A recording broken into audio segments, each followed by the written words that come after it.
찬양 새벽 예배에 나오신 성도 여러분 환영합니다. 다 같이 하나님께 찬양 드리시겠습니다.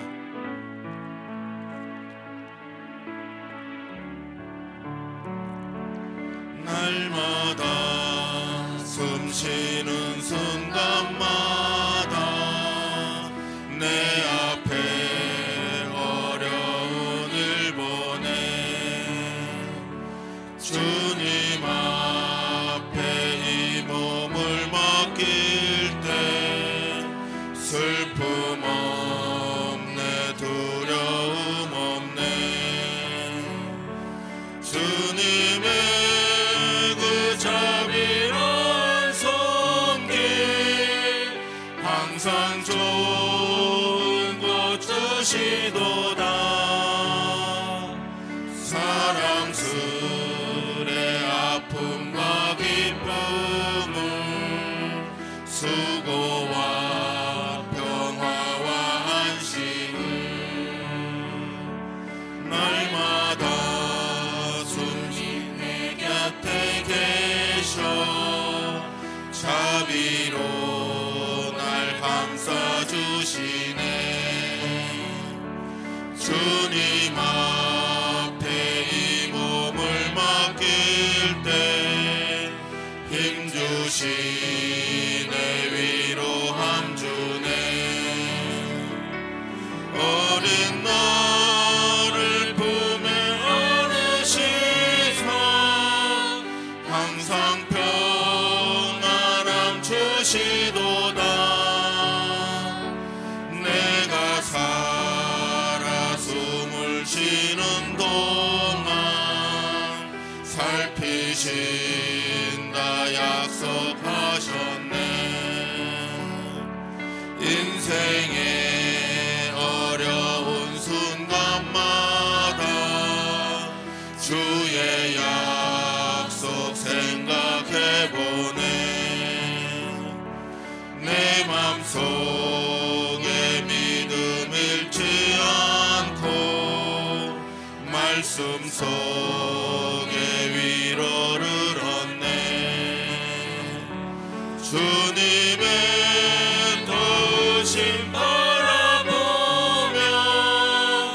모든 어려움 이기도다 흘러가는 순간순간마다 주님 약속 새겨봅니다. 어둠 밤 시대리니 찬양 드리시겠습니다.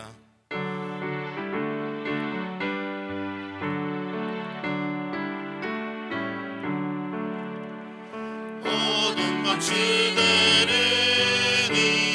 내 집은 지켜서 찬이슬 외칠 때에 일찍 일어나 해 돋는 아침부터 힘써서 일하라 일할 수 없는 밤이 속히 오리라 어둠 밤 시대리니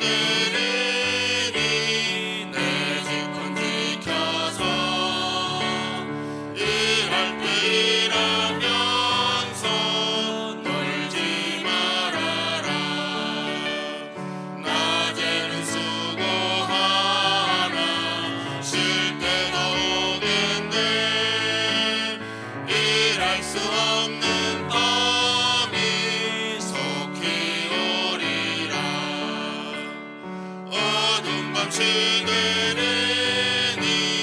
내 집은 지켜서 지눈에 비킨 볕에 힘써 일하고 그 빛이 다하여서 어둡게 되어도 할 수만 있는 대로 힘써 일하라 내가 예수 믿고서 찬양 드렸습니다.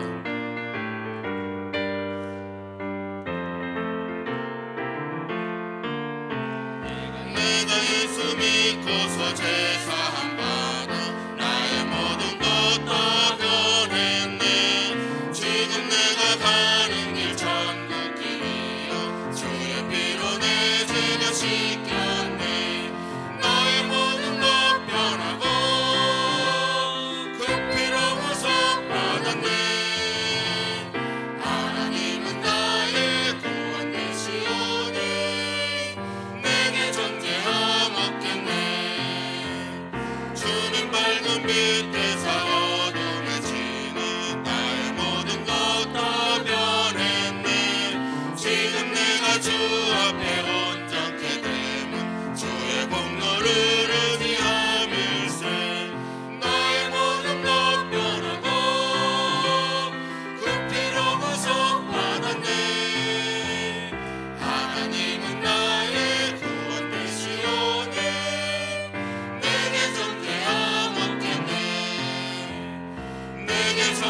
놀라운 능력이로다.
드리시겠습니다.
주여 삼창하시고 기도하시겠습니다. 주여, 주여, 주여. 전능하신 하나님 아버지, 오늘도 주님의 이름을 찬양하며 주님의 이름을 부르고 주님의 이름을 소리 높여 부르고 부르짖어 부르며 주님 앞에 나와서 예배하게 하시니 감사합니다.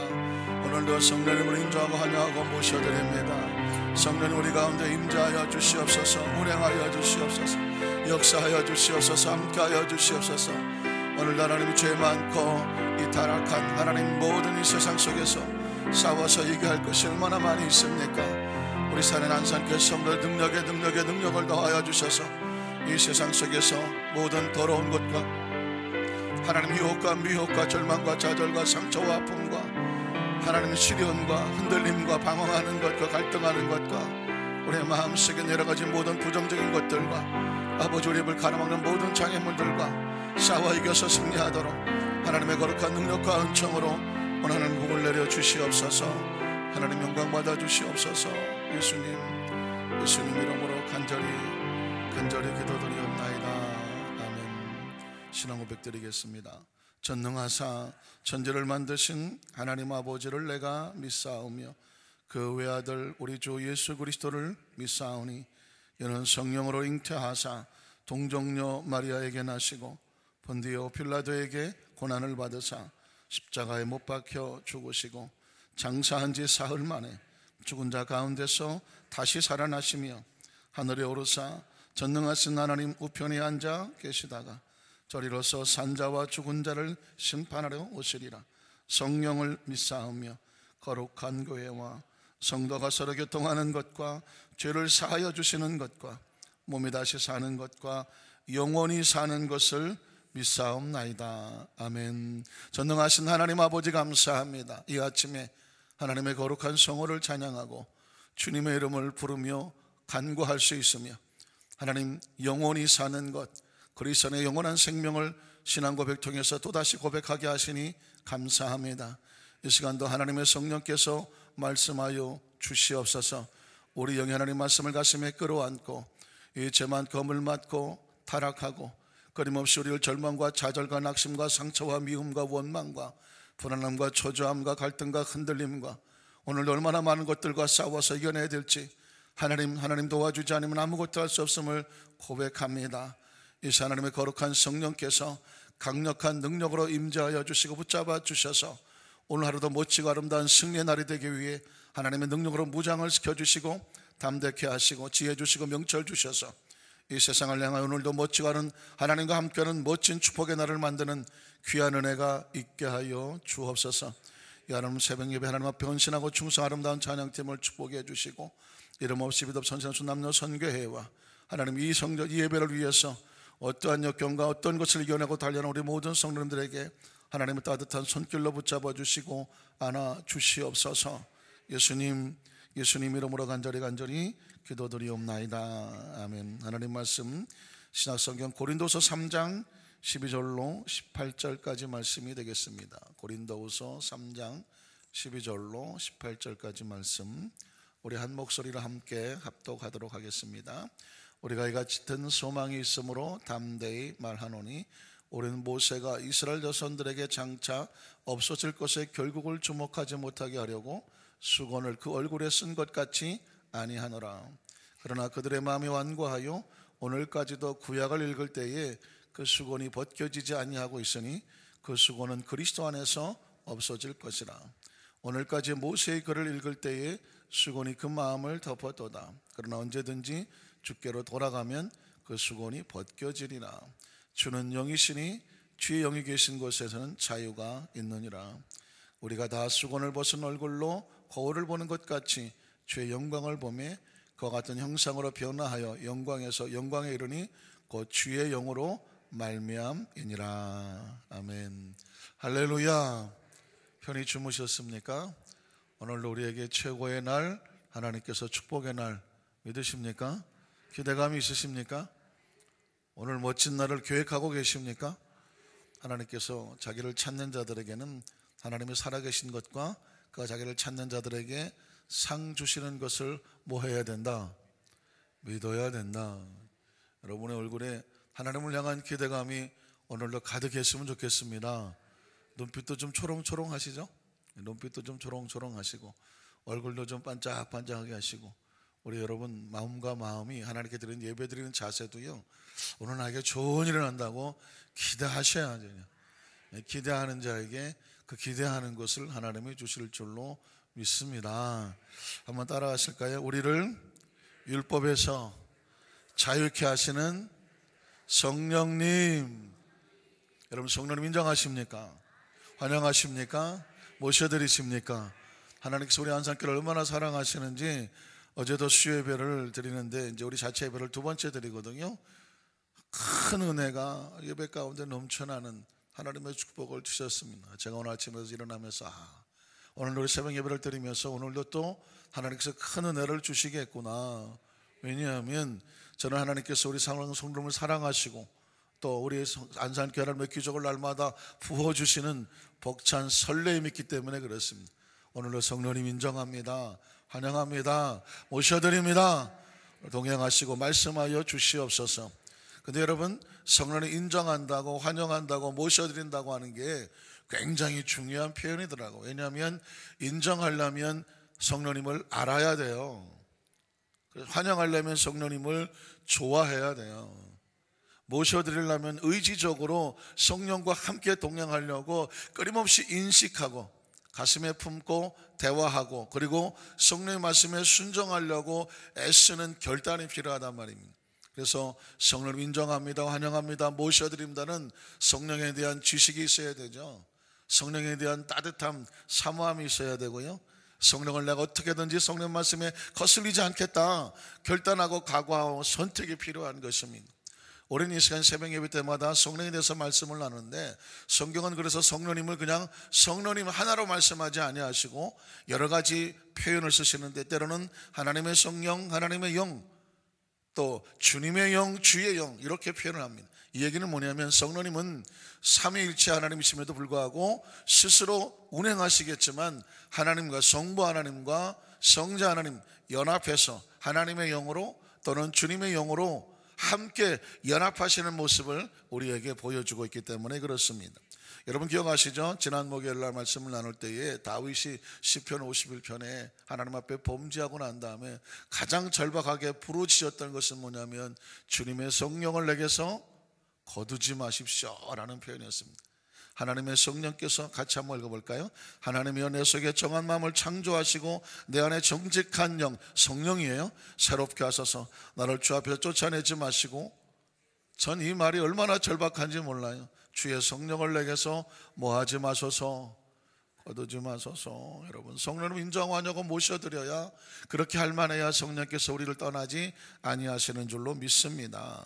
느헤미야도요 성령님을 주의 선한 영으로 나를 가르쳐 주십시오, 깨우쳐 주십시오 절박하게 부르짖는 것을 볼 수가 있는데 고린도서 3장 17절에 보니까 또 다른 성령의 사역 중에 하나는 뭐냐면 주는 영이시니 주의 영이 계신 곳에 뭐가 있어요? 자유함이 있다고 말했습니다. 이 자유는 어떤 자유일까요?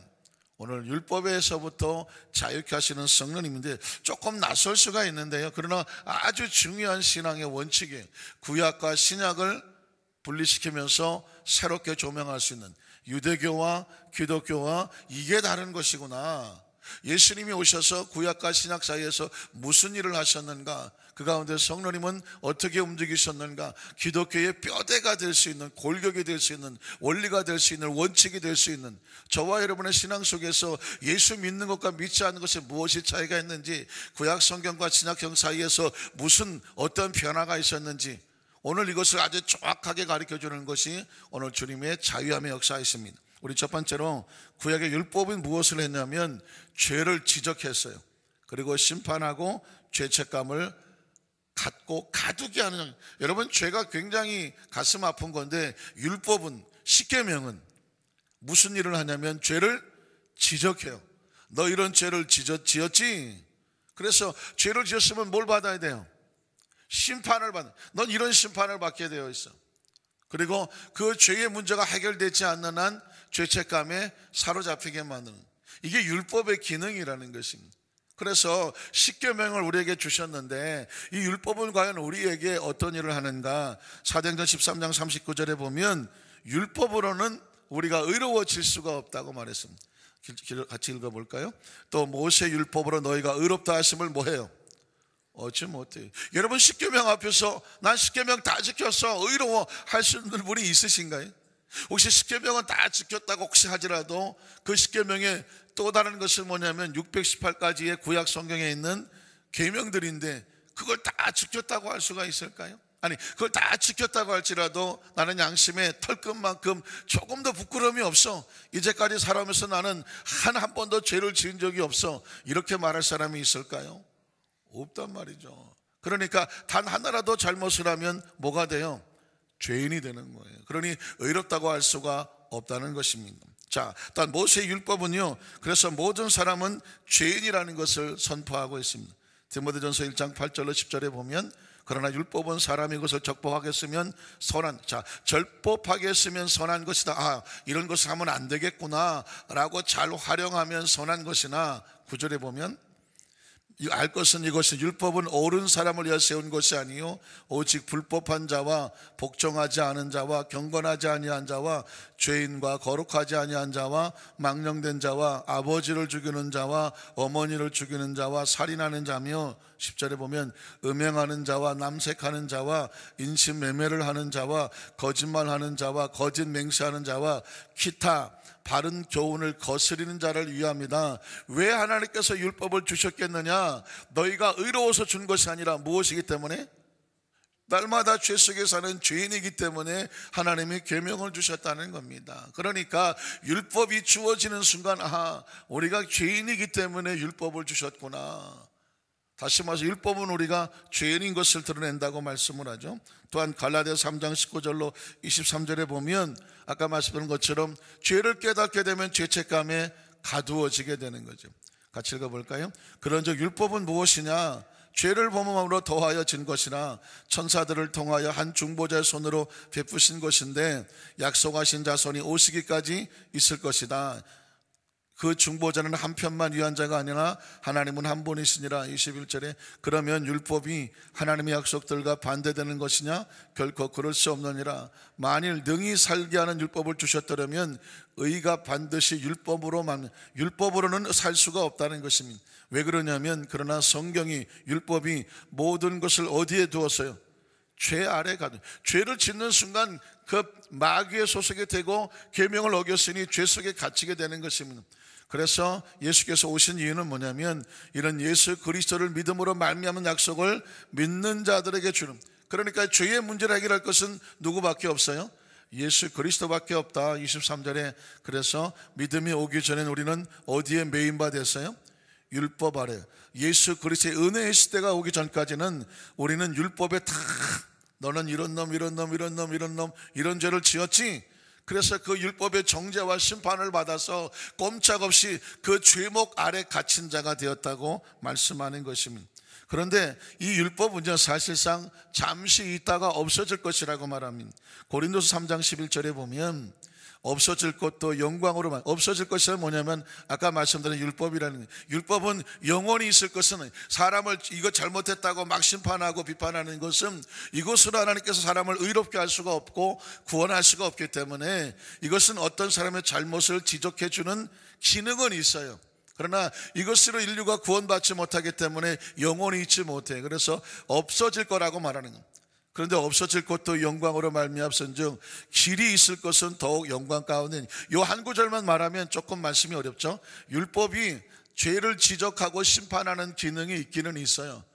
의롭지 못하게, 의로워지게 못하게 하고 영원히 있지 못해요.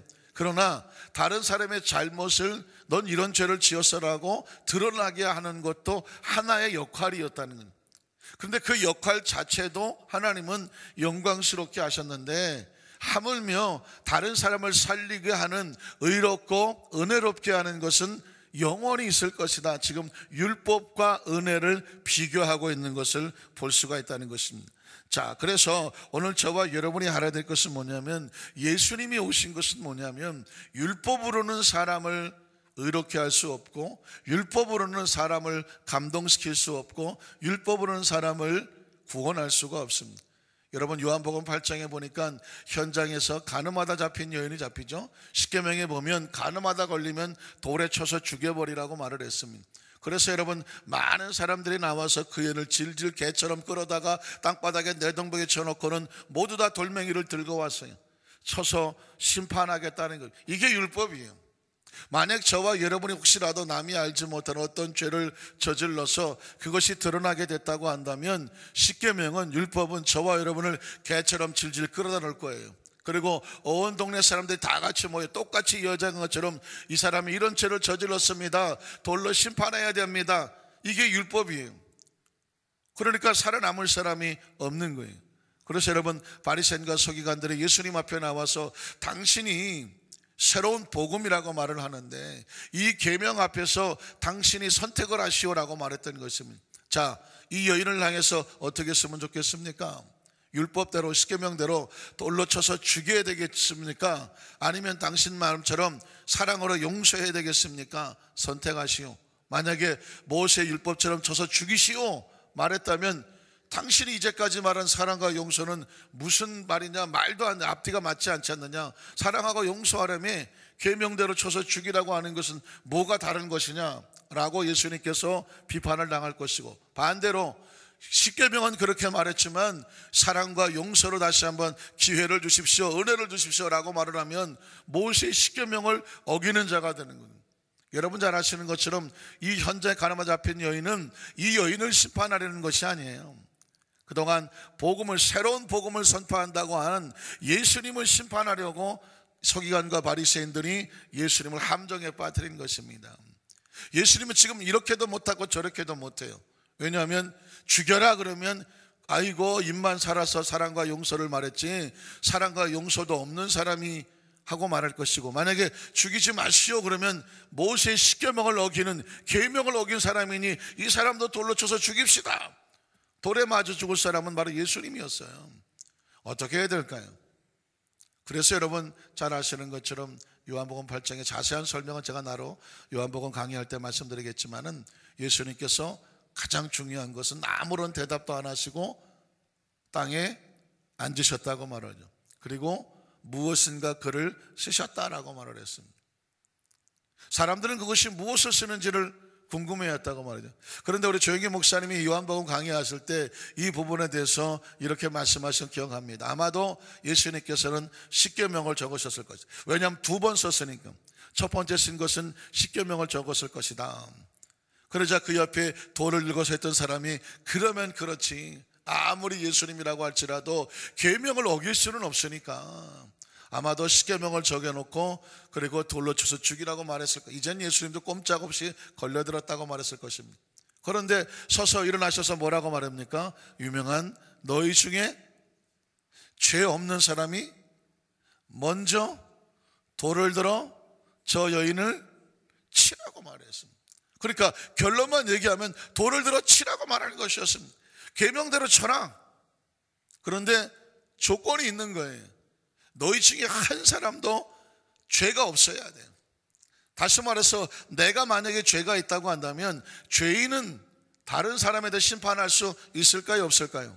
심판할 수가 없는 거예요. 내가 죄인이라면 먼저 나부터 찍어야 돼. 나부터. 살살 쳐야 되는데 세게 치면 안 해. 나부터 찍어야 돼. 나부터.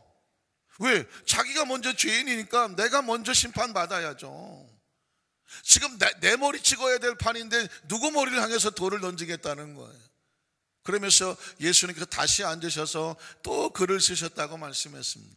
무엇을 썼을까? 그때 조 목사님 강의하실 때 이렇게 또 말씀을 해줬던 기억이 나요.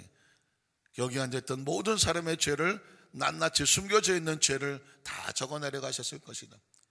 아무도 모른다고 생각을 했는데 자신의 죄가 땅바닥에서 드러나는 것을 보면서 아차 싶었죠. 이 돌을 들어서 누굴 찍어야 돼요? 나의 대급박을 돌탱이로 타버려야 돼요. 그래서 나오는 말이에요. 그러니까 그 순간에 사람들이 깜짝 놀란 충격을 받게 되죠. 이게 구약과 신약이 갈리는 거예요. 구약은 율법대로 심판하는 거예요. 잘못하면 다 쳐서 죽여야 돼요. 이 기능도 필요해요. 안 그러면 너나 나나 막 개판으로 살아가니까. 그래서 절대 이러면 안 돼, 맞아 죽어 라는 걸 깨우쳐 준 것이 구약이에요. 계명이에요. 그런데 이렇게 살다 보니까 지구상에 사람이 하나도 안 남겠어. 왜? 전부 다 때려 죽여갖고. 서로 죄인이니까 심판하면 다 맞아 죽잖아요. 그러니까 예수님께서 참다 못해 하늘에서 뛰쳐내려왔더니 뛰쳐내려왔어. 인간의 몸을 입고 뛰쳐내려오셨어. 하나님이 원래 계명을 주신 뜻은 서로 때려 죽이라고 주신 것이 아니라 뭐 하라고 주신 거예요. 이렇게 하면 심판이 있으니까 너도 조심하고 나도 조심하고, 너도 죄인이고 나도 죄인이니 누가 누구를 해서 심판하겠느냐. 어떻게 하라고? 서로 죄인이니 서로 용서가 필요한 사람 존재들이니까 서로 손잡아주며 서로 살려주라고. 이게 계명의 정신이었어요 원래는. 그런데 이건 자기 죄는 숨겨져 놓고 다른 사람의 죄만 드러나면 벌떼같이 달려들어서 때려 죽여버리니까 이렇게 해서는 하나님의 사람들이, 하나님의 나라가 세워지지를 않아요. 하나님께 참다 못하가 그냥 하늘에서 뛰쳐내려왔다니까. 그리고 하나님의 마음을 전해주시는 거예요. 내가 너에게 준 계명은 이런 계명이 아니다. 물론 심판해야지, 계명에 따라 도를 들어야지. 그러나 도를 들을 자격이 있다는 거예요. 자격은 누가 있느냐? 죄를 한 번도 짓지 않은 사람, 율법의 계명에서 자유한 사람만이 도를 들어 칠 수가 있다. 뒤집어 말하면 너희 중에 누구도 돌 들 사람은 없다. 여러분, 이쯤 되면 우리가 어떤 마음이 필요하냐면, 하나님, 우리의 마음에 율법에 따라 다른 사람을 정죄하고 심판하고 돌을 들어서 쳐서 죽이려는 심정이 아니라, 하나님 우리에게 무슨 심정을 주시옵소서. 나도 돌에 맞아 심판받아 마땅한 존재이니 하나님 나의 마음에 율법의 마음이 아니라 은혜의 마음을 주시옵소서. 그래야 살아요. 남편 부부간에 보십시오. 한 20년 30년 같이 살다가 보면 사랑이 나와요, 율법이 나와요. 처음에는 눈깔이 뒤집혀 갖고 그게 사랑인 줄 알았죠. 정말 당신 없으면 난 죽는다고. 얼마나 한 번 보고 두 번 보고 자꾸만 보고 싶고, 그냥 보고 있어도 보고 싶고, 눈을 감는 순간에도 보고 싶고, 그래서 그냥 함께 살면 그냥 평생을 저 푸른 초원의 그림 같은 집을 짓고 100년을 그렇게 살 줄 알았는데, 결혼하고 조금 지나 보니까 내가 눈깔이 폈구나, 그냥 그런 생각이 들잖아요. 왜냐하면 연애할 때는 모든 게 사랑이야, 그냥 은혜야. 그냥 그렇게 많이 먹는 걸 보면서도 아이고 건강하다, 그냥 그렇잖아요. 그런데 여러분 보십시오. 이제 연애 시절이 지나고 나서 같이 사랑하는 현실이잖아요. 연애는 이상이고요, 결혼은 현실이에요. 기억하셔야 돼요. 오늘 결혼 안 하신 분 혹시 계시면, 연애는 이상이고 결혼은 현실이에요. 현실은. 연애는 은혜고 결혼은 율법이라니까. 살아보니까 뭐 좋은 것보다는 나쁜 게 보이고. 연세 드실수록 조심하셔야 돼요. 특히 연세 든 여성분들 조심하셔야 돼요. 왜? 나이가 많아 들면은요, 나중에 왜 이렇게 서운한 것만 기억나는지 몰라요. 남편이 잘해준 건 별로 기억 안 나요. 자다가도 펄떡 일어나고 이놈의 영감쟁이가 나한테 안 해줘. 야, 서운한 것만 가슴에 있어요. 그래갖고 막 혼자 속상하고 혼자 속쓰리고 혼자 막 가슴 아파한다니까. 남자들은 몰라, 다 잊어버려갖고. 그런데 진짜 여기서 여성 노인들이나 여성 중년들의 심리학을 보면 그 초년기에 상처받은 걸 죽을 때까지 가지고 가요. 왜 그러냐? 율법이기 때문에 그래요. 율법은요, 율법적으로 뭔가 대가를 치르지 아니하면 절대로 이게 해결이 안 돼요. 율법을 해결하려면 뭐가 필요해요? 은혜를. 그냥 불쌍하게. 그치, 옆에 있어주는 것만 해도 고맙다 그래야 돼요. 같이. 우리 여성들만, 하나님, 왜 대답을 안 하셔? 하나님, 우리 남편이 그냥 옆에 있어주는 것만 해도 고맙고 감사합니다. 할렐루야 하십니까? 그래, 그렇게 해야 가정이 행복해요. 율법적인 잣대를 가지고 이것도 안 해주고 평생 가만히 있다 부부싸움하다 보면 한 수십 가지가 튀어나와. 남편이 가슴을 확 후벼 갈아놓으면 그냥 남편 가슴이 후벼 파지는 게 아니에요. 남편이 고통당하면 누가 힘들어요? 부인이 힘들어요. 그거 아셔야 돼요. 아파서 어디 힘들어서 옆에서 누가 차 태워갖고 우리 약국을 데려가 줍니까? 병원에 데려가 줍니까? 어디도 데려가서 뭐 맛있는 거 사줍니까? 여러분, 그래도 남편이 하나 있어야지, 옆에 있어야 된다니까. 대답을 안 하시나? 남편이 얼마나 중요한 건데 있어야 돼요. 부모 자식 간에 형제 간에도 마찬가지고요, 우리 공동체 안에도 마찬가지예요. 우린 사랑의 관계로 있어야 돼요. 사랑의 관계로. 이게 율법의 관계로 있으면 세상에 율법의 잣대를 갖다 붙여갖고 마음에 드는 건 살아갈 수록 없어요. 왜? 내 마음대로 안 되거든요. 그러니까 우리는 어떻게든지 우리 마음에 뭐가 있으냐면 은혜의 심정을 주시옵소서. 그래서 여러분, 은혜의 심정으로 다가오시는 분이 바로 성령님이시라는 것입니다. 그리스도의 영이신 성령님과 함께하면 성령은 놀랍게도 율법에서 남을 비판하고 정죄하고 돌을 던졌던 그 마음에서 자유해진다는 것이죠. 여러분, 요한복음 1장 17절에 17절에 보면 은혜와 진리는 율법에서 오지 않아요. 예수님 안에서 옵니다. 같이 읽어볼까요? 율법은 모세로 말미암아 주어진 것이요, 은혜와 진리는 어디서? 예수 그리스도로 말미암아 온 거예요. 예수님 우리에게 율법으로 심판하고 정죄하고 돌 던지고 때려 죽이라고 온 것이 아니라, 그럼에도 불구하고 예수님께서 나도 너를 정죄하지 않으라. 기억하시죠? 너 돌 던질라 했던 사람 다 어디 갔느냐고 물었더니 각자 다 도망가 버렸다고 말했을 때에 예수님께서도 나도 너를 뭐하지 않아요? 정죄하지 않아요. 그러나 가서 다시는 뭐하지 마? 죄를 범하지 마라 라고 말씀합니다. 왜? 죄를 짓는 순간이요, 누가 돌멩이를 던지지 않아도 스스로 맞아 죽고 있어요. 심정이, 양심이 맞아 죽고 있어요. 고통스러워하고 있어요. 가만 놔두면 그냥 죽어요. 죄를 범죄한 영혼은 죽으리라고 그랬기 때문에 죄를 지면 누가 돌 던지지 않아도 그냥 스스로 죽게 되어 있어요. 그러니까 나도 널 정죄하지 않아. 왜? 너는 죄의 대가로 스스로 죽어가고 있어. 그러나 내가 너를 용서한다면 다시는 죄를 범하지 말아서 스스로를 뭐해라? 지키고 보호하라는 것이었습니다. 자, 은혜와 진리는 예수 그리스도로 말미암아 오시고요.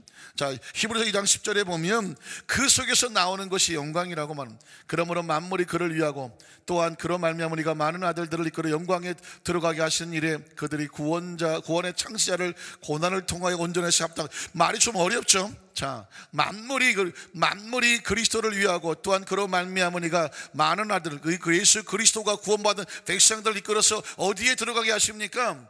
영광에 들어가게 하신다고 말했는데, 그 영광이라는 것은 뭐냐면 예수 그리스도가 은혜와 진리로 자유케 함으로 인해서 율법에서 비판과 정죄받아서 죄 아래 구속당하는 것이 아니라 죄에서 나와서 누구도 서로 상처 주지 아니하고 상처받지 아니하고 기쁨과 자유가 있는 그것이 바로 영광인데, 예수님은 바로 우리를 율법 아래 죄 아래 가두려 오신 분이 아니라 어디로? 그 은혜 속에서 나와서 그 은혜로 이끌어 주셔서 하나님의 자유가 있는 영광 속에 들어가게 하려 하시라는 것입니다.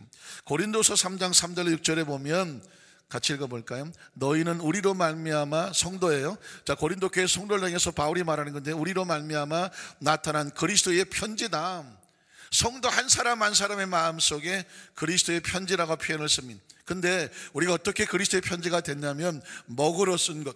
자, 이게 3차원의 글로, 연필로, 만년필로, 붓으로 쓴 것이 아니요 오직 살아계신 하나님의 무엇으로 쓴 것이다? 영으로 쓴 것이다. 바울은 여기서 절묘한 표현을 합니다. 자, 돌판에 쓴 것, 돌판이 뭐예요? 돌판에 쓴 것 하면 떠오르는 것이 십계명이죠.